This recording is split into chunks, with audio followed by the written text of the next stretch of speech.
मेरा नाम सिमरन है। मैं अपने शहर से मुंबई जा रही थी क्योंकि मुझे नर्स की जॉब मुंबई में लगी थी। मैंने नर्स की पढ़ाई पूरी की है। मुझे मेरे शहर से मुंबई जाने में 2 दिन और 2 रातें लगने वाली थी। मैंने ट्रेन की टिकट ऑनलाइन ही बुक की हुई थी। आज मेरी ट्रेन थी, मुझे ट्रेन से सफ़र करना था, इसलिए मैंने अपना पूरा सामान ठीक से बैग पैक कर लिया। मैं रेलवे स्टेशन पर पहुंच गई। वहां बहुत ज़्यादा भीड़ थी, लोग फटाफट से ट्रेन में चढ़ रहे थे, लेकिन मेरे समझ में नहीं आ रहा था कि मैं कहां से चढ़ूं, क्योंकि आज से पहले मैं कभी अपने शहर से दूसरे शहर नहीं गई थी। मेरे दिल में बहुत ज़्यादा घबराहट थी कि मैं ठीक से ट्रेन में चढ़ पाऊँगी क्या नहीं, मैं वहाँ ठीक से जॉब कर पाऊँगी या नहीं, क्योंकि जॉब बड़ी मुश्किल से मुझे मिली थी। मैंने इस जॉब के लिए बहुत ही ज़्यादा मेहनत की थी। मेरा नर्सिंग कंप्लीट हो चुका था। मेरे अम्मी पापा कुछ ज़्यादा अमीर नहीं थे, इसलिए मुझे जॉब करना बहुत ज़रूरी था और मैं जॉब के सिलसिले में अपने शहर से मुंबई जा रही थी। ट्रेन आकर सामने बहुत देर से रुकी हुई थी। सब लोग ट्रेन में चढ़ गए थे। मैं भी अपना सामान जैसे तैसे ट्रेन में चढ़ा रही थी। मैंने अपना सामान ट्रेन में जैसे जैसे चढ़ना शुरू किया। मेरा रिज़र्वेशन था, इसलिए मुझे कोई टेंशन नहीं थी कि सीट मिलेगी या नहीं, क्योंकि सफ़र काफ़ी लंबा था। इतने लंबे सफ़र के लिए रिज़र्वेशन बहुत ज़्यादा ज़रूरी होता है। अगर मैं रिज़र्वेशन नहीं होता तो मुझे बहुत ज़्यादा तकलीफ़ होती, इसलिए मैंने पहले से ही मेरा रिज़र्वेशन करा के रखा हुआ था। मैं अपनी सीट के पास पहुंची। मेरी सीट पर कोई और ही लड़का बैठा हुआ था। दिखने में काफ़ी हैंडसम था, बहुत ही गोरा चिट्टा, और उसकी लंबाई देखकर मैं तो उसकी तरफ देखकर प्रभावित हो चुकी थी। पहली नज़र में ही मैं घायल हो चुकी थी। मैं बहुत ही ध्यान से उसे देख रही थी। उस लड़के की जितनी तारीफ़ की जाए उतनी कम थी, क्योंकि मैंने इतना हैंडसम लड़का ज़िंदगी में पहली बार देखा था। इतना हैंडसम लड़का देखकर तो मुझे सचमुच आज अपने आप पर काबू नहीं रहा, लेकिन फिर भी मुझे मेरी जॉब की पड़ी हुई थी और अपनी सीट की पड़ी हुई थी। मैंने उस लड़के से कहा, देखिए ये मेरी सीट है, आप यहाँ से उठ जाएं। वह लड़का मुस्कुराया और मुझसे कहने लगा, ये सीट क्या तुमने ख़रीदी है, तुम्हारे पापा की है क्या? वह मुझसे बहुत ही अजीब तरीके से बात कर रहा था और उसके साथ साथ वह मुस्कुरा भी रहा था। मैं भी कुछ कम सुंदर नहीं थी, मैं दिखने में बहुत ज़्यादा प्यारी लगती थी। मेरी माँ जब देखो तब मुझे यही कहा करती थी कि सिमरन तुम सचमुच मेरी बहुत ही प्यारी बेटी हो, तुम तो परियों की रानी हो। मेरी माँ तो मेरी बहुत ज़्यादा तारीफ़ करती, क्योंकि सच में मैं बहुत ज़्यादा खूबसूरत थी। उस लड़के ने एक नज़र मेरी तरफ देखा और देखता ही रह गया, लेकिन फिर वह मेरे साथ मजाक कर रहा था। मुझसे कहने लगा, देखो मैं यहाँ से नहीं उठूँगा, ये गाड़ी तो सरकारी है ना, तुम्हारी गाड़ी नहीं है। मैं इससे बार बार मिन्नतें किए जा रही थी कि ये रिज़र्व की हुई सीट है, आप यहाँ से उठ जाएं, कहीं और जाकर बैठ जाएं, लेकिन वह लड़का मान ही नहीं रहा था। वह मुझसे मजाक में बातें किए जा रहा था कि ये तुम्हारे पापा की ट्रेन नहीं है जो मैं यहाँ से चला जाऊँ। थोड़ी देर तक मेरी सीट के पास ही खड़ी रही और उस लड़के को घूर कर देखने लगी, लेकिन वह लड़का टस से मस नहीं हो रहा था। फिर पता नहीं उसके मन में क्या आया, उसने मेरा बैग उठाया और सीधा ऊपर रख दिया और मुझसे कहने लगा, बैठिए, मैं आपके साथ तो मजाक कर रहा था। मेरी भी रिजर्वेशन की हुई सीट है जो बराबर आपके सामने ही है। हम दोनों की सीट आमने सामने थी।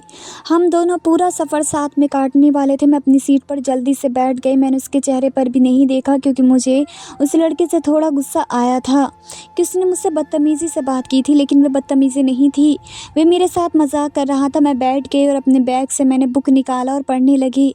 जब मैं बुक पढ़ रही थी वह मुझे नाम पूछने लगा, आपका नाम क्या है? मैंने एक नज़र उसे उठाकर देखा और उसे अपना नाम नहीं बताया, बल्कि उससे कहा, तुम्हें अपने काम से काम रखना चाहिए, तुम्हें मेरा नाम जानकर क्या करना है, क्या करोगे तुम मेरा नाम जानकर? मैंने उससे कहा और अपना नाम नहीं बताया और मैं अपना बुक पढ़ने में लग गई। मैं भी तो अपना एटीट्यूड दिखाऊंगी ना, लेकिन बस मुझे देखकर मुस्कुरा ही जा रहा था। वह मेरी आंखों में आंखें डालकर देखने की कोशिश कर रहा था, लेकिन मैं एक नज़र भी उसे नहीं देख रही थी। वह बहुत ही हैंडसम था, मैं भी उसकी तरफ देखना चाहती थी, लेकिन मैंने नहीं देखा। उसने कहा, तुम कौन से शहर से हो और कहाँ जाना है, क्या करने वाली हो? वह मेरे बारे में बार बार पूछ रहा था। फिर दोबारा से उसने मुझसे पूछा, तुम्हारा नाम क्या है? मैंने उससे कहा, देखो मेरा नाम सिमरन है और तुम मुझसे इतने सवाल जवाब मत करो, तुम कोई टीचर हो जो इतने सवाल जवाब कर रहे हो? मैं नर्स की जॉब के लिए जा रही हूँ, तुम क्यों और कहाँ जा रहे हो जो इतने सवाल जवाब कर रहे हो? तब वह मुस्कुराया और मुझसे कहने लगा, अच्छा तुम नर्स की जॉब के लिए जा रही हो, कोई बात नहीं, अब बताओ कि तुम कौन से शहर से जा रही हो? मैंने कहा, मुंबई जा रही हूँ। धीरे धीरे हम दोनों में अच्छी बातचीत शुरू हो गई। उसने मुझे अपने घर के बारे में सब कुछ बता दिया। मैंने भी उसे अपने घर के बारे में सब कुछ बता दिया। उसने मुझे बताया कि मेरा एक भाई है, अभी तक उसकी शादी नहीं हुई है, वह भी जॉब के सिलसिले में जा रहा है और जहाँ मैं जा रही हूँ वहाँ वह भी जा रहा है। सफ़र काफ़ी लंबा था, सफ़र अब बहुत ही मज़ेदार होने वाला था क्योंकि वह बहुत ही प्यारी बातें कर रहा था। अब वह मुझे अपना सा लगने लगा था। सर्दी का मौसम था, काफ़ी ज़्यादा सर्दी हो रही थी, बहुत ज़्यादा ठंडी ठंडी हवाएं चल रही थी। ठंडी हवा के साथ साथ चाय पीने का मन भी कर रहा था। तब तक वहाँ से चाय वाला गुजरा, उसने चाय चाय करके आवाज़ लगा दी। मैंने उस चाय वाले को बुलाया और मैंने 2 कप चाय ख़रीदी। 1 कप चाय मैंने उसे दी और 1 कप चाय मैंने पीने लगी। कनिष्क सचमुच बहुत ही प्यारा लड़का था, उसने उस चाय वाले को पैसे दे दिए। मैंने कहा नहीं, मैं पैसे दे दूँगी, लेकिन मेरे कहने से पहले ही उसने चाय वाले के हाथ में पैसे दे दिए। वह चाय वाला हम दोनों को देखकर मुस्कुरा रहा था। चाय वाला चाय देकर वहाँ से चला गया। कनिष्क मुझे देखकर हंसने लगा, कहने लगा, अरे पैसे की ही तो बात है, पैसे में क्या होगा, जब बहुत ज़्यादा रकम देनी होगी तो तुम दे देना, आगे खाने का भी तो हमें देखना है, खाना आ जाएगा तब तुम खाने के पैसे दे देना। हम दोनों एक दूसरे को देखकर हंस रहे थे, एक दूसरे के साथ मजाक कर रहे थे। कनिष्क मेरे साथ मजाक मजाक में कुछ हद से ज़्यादा ही बातें कर रहा था, लेकिन मुझे उसकी बातें बहुत ही अच्छी लग रही थी। सफ़र अच्छे से कट रहा था। ट्रेन कब की निकल चुकी थी, सर्दी बहुत ही ज़्यादा थी। मैं अपने बैग से शॉल निकाल कर ओढ़ ली, वह भी अपना स्वेटर निकाल रहा था, लेकिन उसके बैग में स्वेटर नहीं निकल रहा था। मैंने उससे कहा, अरे मेरे पास एक और शॉल है, क्या मैं तुम्हें दे दूँ?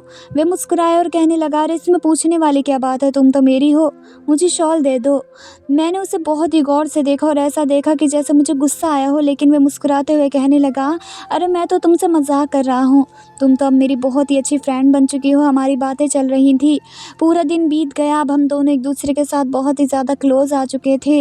रात काफ़ी ज़्यादा हो गई थी, हम दोनों अब खाना खाकर सो चुके थे। एक दिन में ही हम दोनों इतना ज़्यादा करीब आ गए थे कि हमें पता ही नहीं चला कि हम दोनों एक दूसरे से अब प्यार भी करने लगे थे। एक दिन में हमें एक दूसरे से प्यार हो गया था, ना तो उसकी कोई गर्लफ्रेंड थी और ना ही मेरा कोई बॉयफ्रेंड था।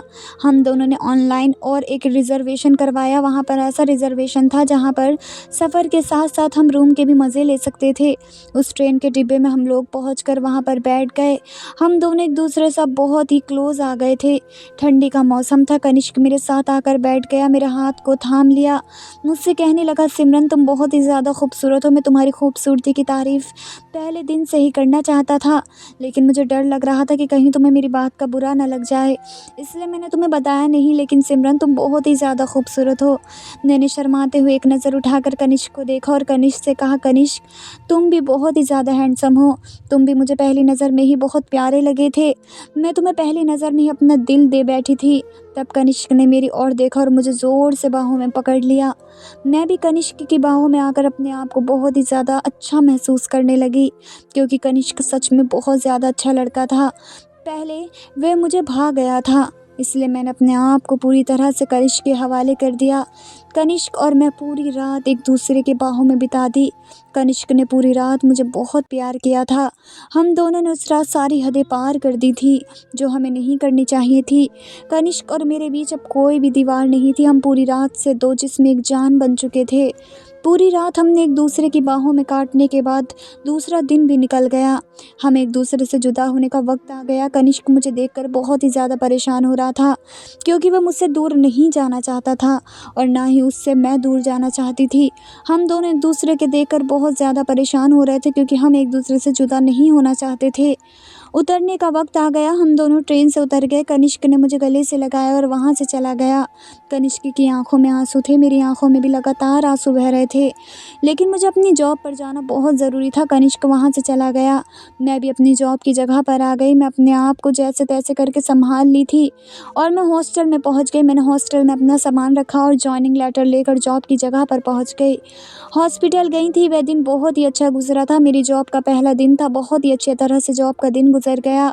शाम हो गई, मैं अपने बिस्तर पर जाकर लेट गई, पर मुझे याद आया कि मैंने कनिष्क का तो नंबर लिया ही नहीं और ना ही मेरे पास कनिष्क का कोई एड्रेस है। मैं बहुत ज़्यादा परेशान हो गई, मेरी समझ में कुछ भी नहीं आ रहा था कि मैं क्या करूं, कहाँ से कनिष्क का नंबर निकालूं। हमें बातों बातों में इतना ज़्यादा खो गए थे कि कनिष्क के पास मेरा नंबर ही नहीं था और ना ही तो मेरे पास कनिष्क का नंबर था। अब मैं क्या करती, मैं ज़्यादा बेचैन थी, लेकिन मुझे मेरे माँ बाप के लिए जॉब करना बहुत ज़्यादा ज़रूरी था। मैंने कनिष्क की मोहब्बत को इस वक्त दिल में दबा लिया और अपनी जॉब में लग गई।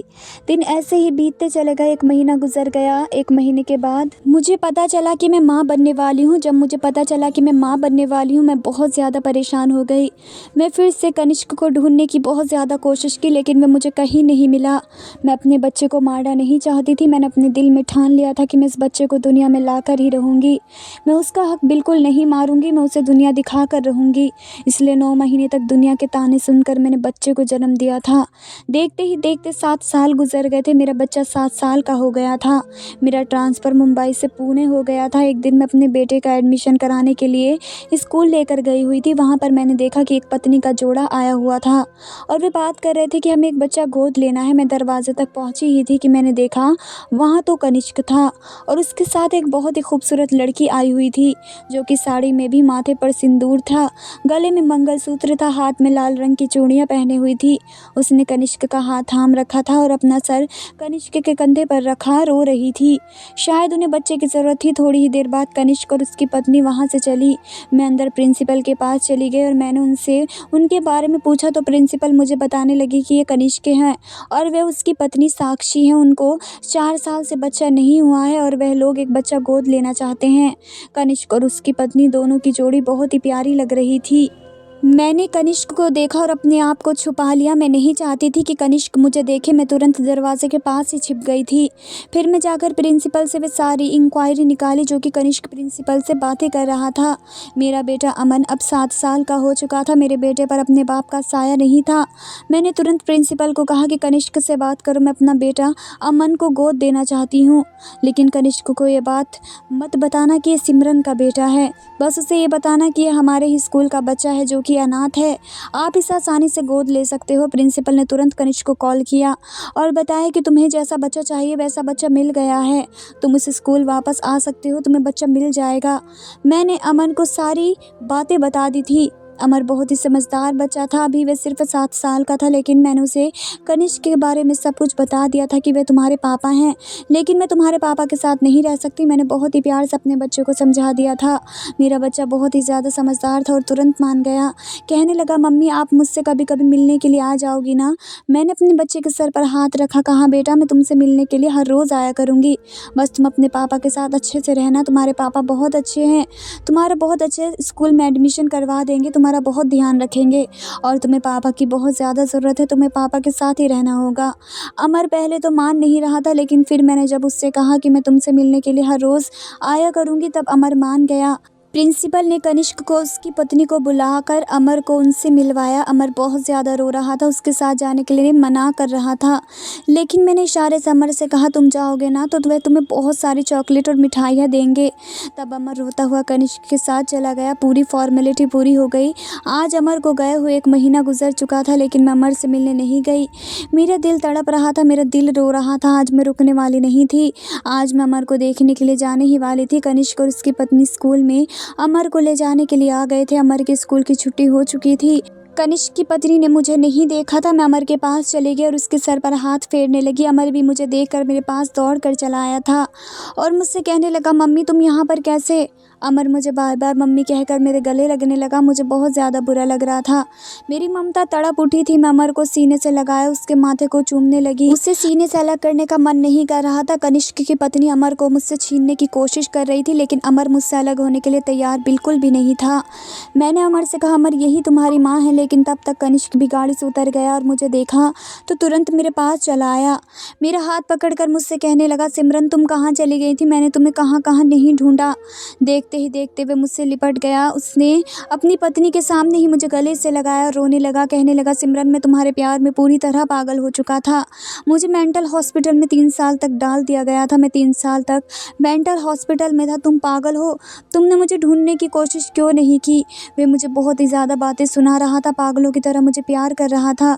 उसकी पत्नी सब कुछ देख रही थी। मुझे कनिष्क को उसकी पत्नी के सामने गले लगते हुए बड़ी शर्म आ रही थी, लेकिन मैं क्या करती। क्या मैं भी कनिष्क को देखकर पूरी तरह पागल हो गई थी। कनिष्क मेरे बच्चे का बाप था, पहला प्यार मेरा कनिष्क ही था और कनिष्क का भी पहला प्यार मैं ही थी। कनिष्क मुझसे लिपट कर रोने लगा, बार बार मेरे माथे को चूमने लगा, कहने लगा, सिमरन मैं पूरा पागल हूँ, तुम मेरी ज़िंदगी हो, तुम कहाँ चली गई थी। मजबूरन मेरे माँ बाप ने मेरी शादी अनाया से कर दी। मैं अनाया के साथ शादी नहीं करना चाहता था, लेकिन फिर भी मेरे माँ बाप ने मेरी शादी अनाया के साथ कर दी। अनाया बिल्कुल भी इस रिश्ते के बारे में कुछ भी नहीं जानती थी। अनाया को पता चला कि कनिष्क और मैं एक दूसरे को पहले से जानते हैं और हम अमर हमारा पहला बच्चा है, तो अनाया बहुत ही ज़ोर ज़ोर से रो रही थी, गुस्सा कर रही थी। वह कनिष्क के पास चली गई और ज़ोर से कनिष्क के मुंह पर थप्पड़ मारा और कुछ नहीं कह सकती थी। वे पति पत्नी थे, इसलिए मैंने उन दोनों के बीच में बात नहीं की। जब अनाया ने अमर को थप्पड़ मारा तब कनिष्क होश में आया और उसे थोड़ा सा बुरा लगा कि उसने अनाया के सामने मुझे गले लगाया, लेकिन फिर भी वे मेरा हाथ थामे हुए था। वह अनाया को समझा रहा था कि हमारे साथ क्या क्या हुआ था। सिमरन मेरा पहला प्यार है, मैं उसे बहुत ज़्यादा प्यार करता हूँ, मैं उसके बिना नहीं रह सकता। जब अनाया ने कनिष्क के मुँह से ये सारी बातें सुनी तो उसने कहा, मैं तुम्हें छोड़कर अभी के अभी जा रही हूँ, लेकिन मैं कनिष्क और अनाया की ज़िंदगी नहीं ख़राब करना चाहती थी, इसलिए मैंने कनिष्क को समझाया, कनिष्क अब यह ज़िंदगी तुम्हारी अनाया की है, अमर तुम्हारा बेटा है, मैंने तो तुम्हें तुम्हारा बेटा दे दिया, तुम मेरी फ़िक्र मत करो, तुम अमर को ले जाओ और अपने घर चले जाओ। मैं आज के बाद तुम्हें कभी अपना मुंह नहीं दिखाऊंगी। मेरी बात मानो, अगर तुम सचमुच मुझसे मोहब्बत करते हो तो तुम अनाया को अपनी पत्नी समझो और अपना संसार बसाओ। तुम मेरे लिए अपने संसार को आग मत लगाओ। तुम प्लीज़ यहाँ से चले जाओ, मैं तुम्हारे आगे हाथ जोड़ती हूँ। लेकिन अनाया वहाँ से अपने मायके जा चुकी थी। अब अनाया रुकने वाली नहीं थी, वह वहाँ से चली गई, लेकिन कनिष्क मेरा हाथ छोड़ने के लिए बिल्कुल भी तैयार नहीं था। मैं, अमर और कनिष्क हम तीनों साथ में उसके घर चले गए। उसका घर बहुत बड़ा था, काफ़ी आलीशान था। कनिष्क सचमुच बहुत ही अच्छा इंसान था। उसने अपने घर को, अपने आप को और अपने संसार को बहुत अच्छे से सजा कर रखा हुआ था। मैं उसका संसार ख़राब नहीं करना चाहती थी। जब हम उसके घर गए तो मैंने देखा कि उसकी और उसकी पत्नी की काफ़ी सारी तस्वीर थी। कनिष्क की पत्नी अनाया ने पूरे घर को बहुत ही अच्छे से सजाया हुआ था। उसका बेडरूम तो बहुत ही आलीशान था, बेडरूम में हर चीज़ बहुत ही तरीके से रखी हुई थी। उन दोनों की तस्वीर देखकर मेरे दिल में बहुत ज़्यादा जलन हो रही थी, लेकिन फिर भी मैंने अपने आप को समझा लिया कि मुझे इनका संसार ख़राब नहीं करना चाहिए, मुझे यहाँ से चले ही जाना चाहिए। मैंने कनिष्क को बहुत मनाने की कोशिश की कि वह अनाया को उसके मायके से ले आए। मेरे कहने पर कनिष्क अनाया को लेने उसके मायके गया, लेकिन अनाया आने के लिए बिल्कुल भी तैयार नहीं थी। मैं दूसरे दिन अनाया के घर चली गई। मैं अनाया के सामने हाथ जोड़कर उससे माफ़ी मांगी। मैंने उससे कहा कि इसमें मेरी और कनिष्क की कोई गलती नहीं है, प्लीज़ हमें माफ़ कर दो। लेकिन अनाया हमें माफ़ करने के लिए बिल्कुल भी तैयार नहीं थी। 6 महीने गुजर गए। मैं हर दिन के बाद अनाया को मनाने के लिए उसके घर चली जाती थी। उसे बार बार यही कहती थी कि कनिष्क और मेरे बीच में ऐसा कुछ भी संबंध नहीं है जो तुम समझ रही हो। जो कुछ भी था वह सब कुछ गलती से हो गया था और नासमझी में हो गया, इसलिए तुम अपना संसार बर्बाद मत करो। मैं बार बार अनाया को समझाने की कोशिश करती, बार बार कनिष्क जाता उसे समझाने के लिए। 1 साल बीत गया, लेकिन अनाया अब तक नहीं आई थी। उसने पता नहीं क्या सोच रखा था और एक दिन वे दुबई चले गए। उस दिन मेरे दिल को बहुत ही ज़्यादा ठेस लगी। मुझे ऐसा बिल्कुल भी नहीं करना चाहिए था। मुझे बिल्कुल भी अनाया के सामने नहीं आना चाहिए था। अपने बच्चे को गले से नहीं लगाना चाहिए था। इस दिन मुझे अपनी ममता को काबू में रखना चाहिए था। मैं करती क्या, मेरी ममता काबू में नहीं रही और मैं अपने बच्चे से जाकर लिपट गई। मैं आज उस दिन को बहुत ज़्यादा कोस रही थी। मुझे अनाया और कनिष्क की ज़िंदगी ख़राब नहीं करनी चाहिए थी। दिन बीतते चले गए, देखते देखते अनाया को गए 1 साल गुजर गया। 1 साल बाद लंबा चौड़ा लेटर मेरे घर पर आया। उसमें अनाया ने कनिष्क को तलाक दिया हुआ था। उसमें तलाक के पेपर थे और तलाक के साथ साथ उसके अंदर बहुत ही लंबा चौड़ा लेटर लिखा हुआ था। जब मैंने वो लेटर पढ़ा तब मेरी आंखों से आंसू बह रहे थे। मुझे बिल्कुल भी अपने कानों पर यकीन नहीं आ रहा था। ये सब कुछ उसके संसार में ही हो रहा था। अनाया ने मुझे लिखा हुआ था कि सिमरन, कनिष्क और मेरे बीच में बिल्कुल भी कुछ नहीं था। कनिष्क ने मुझसे शादी तो की थी, लेकिन पहले से ही तुम्हारा था। बस नाम के लिए हम दोनों पति पत्नी थे, लेकिन हमारे बीच में ऐसा कोई भी संबंध नहीं था। हम पति पत्नी जैसा एक दूसरे के साथ रहते थे, बस वे लोगों के सामने दिखाने के लिए हम पति पत्नी का नाटक कर रहे थे। कनिष्क ने कभी भी मुझे दिल से अपनी पत्नी माना ही नहीं था। उसके दिल और दिमाग में बस तुम ही तुम थी।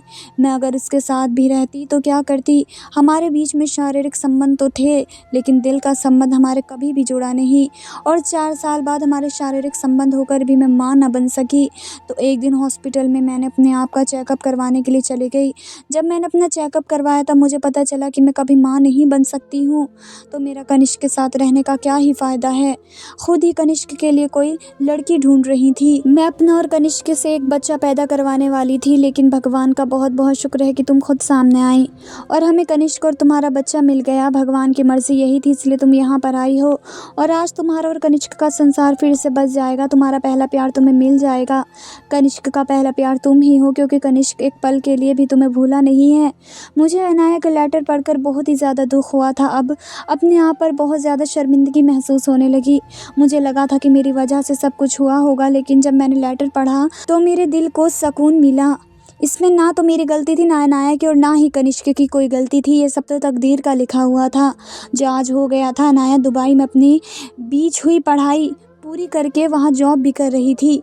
अनाया ने लेटर में ये भी लिखा था कि मेरी पूरी तरह से कनिष्क को माफ़ कर दिया है और पूरी तरह से उसे आज़ाद भी कर दिया है। तुम दोनों अब शादी कर सकते हो, क्योंकि अब मैं यहीं पर दुबई में सेटल होने वाली हूँ और यहीं पर कोई लड़का देखकर मैं भी शादी कर लूँगी। तुम दोनों अपना संसार बसाओ, अपने बच्चों के साथ सुखी रहो। मैंने वे लेटर कनिष्क को दिखाया। जब कनिष्क ने वे लेटर पढ़ा तो उससे भी बहुत ज़्यादा दुख हुआ, क्योंकि कनिष्क भी अपने आप को माफ़ नहीं कर रहा था। लेकिन जब उसने लेटर की आखिरी लाइन पढ़ी तब उसने मुझे गले से लगाया और रोने लगा, कहने लगा यही तकदीर का लिखा है। अगर तकदीर में लिखा ना होता तो आज तू मुझे नहीं मिलती, ना ही तो मेरा बच्चा मिलता। मेरी मोहब्बत सच्ची थी, मैंने बस तुमसे ही मोहब्बत की थी। आज भगवान ने मेरी मोहब्बत मुझसे मिला दी। मैं आज अपने पति और अपने बेटे के साथ बहुत खुश हूँ। धन्यवाद दोस्तों।